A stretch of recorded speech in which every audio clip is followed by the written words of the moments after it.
Assalamualaikum warahmatullahi wabarakatuh. Nama saya Arista Salsabila Mantola dari kelas A. Saya akan membawakan materi tentang manusia dan kebudayaan.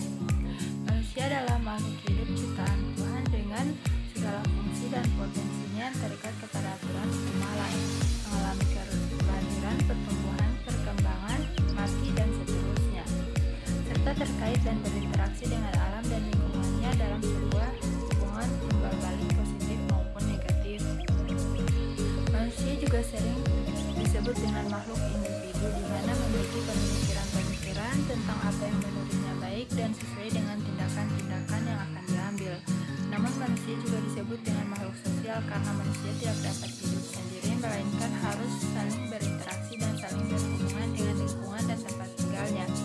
Di dalam sebuah tempat di mana manusia tinggal biasanya memiliki beberapa kebudayaan, dan setiap tempat tinggal memiliki lingkungan dan budaya yang berbeda-beda.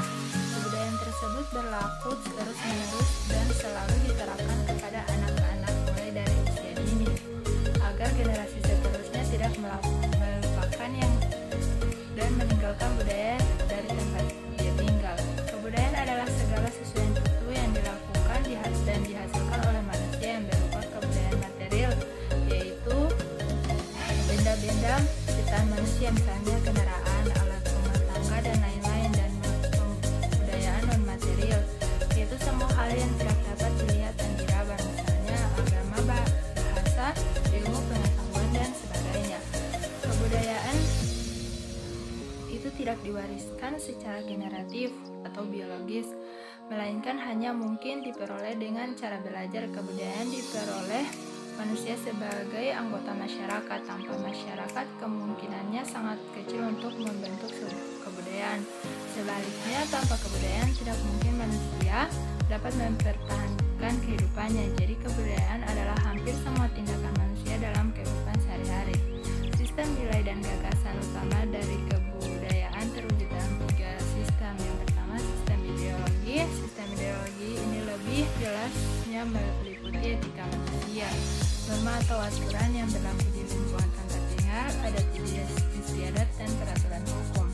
Yang kedua, sistem sosial, yaitu sistem sosial dapat meliputi hubungan interaksi antar manusia dan kegiatan sosial ada di dalam masyarakat. Yang ketiga, sistem teknologi. Sistem teknologi ini dapat berupa kebendaan atau barang yang dibuat oleh manusia menggunakan teknologi khusus dan untuk menghasilkan sebuah benda yang memiliki nilai kebudayaan.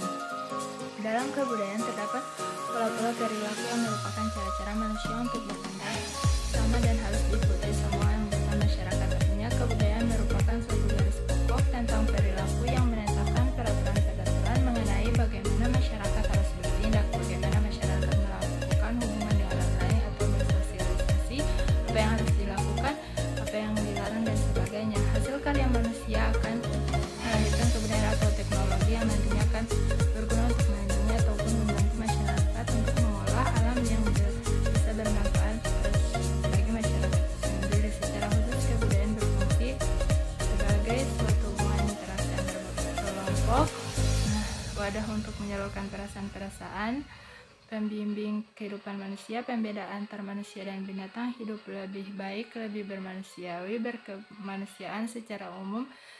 Pengertian budaya adalah merupakan jalan di dalam untuk kebutuhan baik jasmani maupun rohani.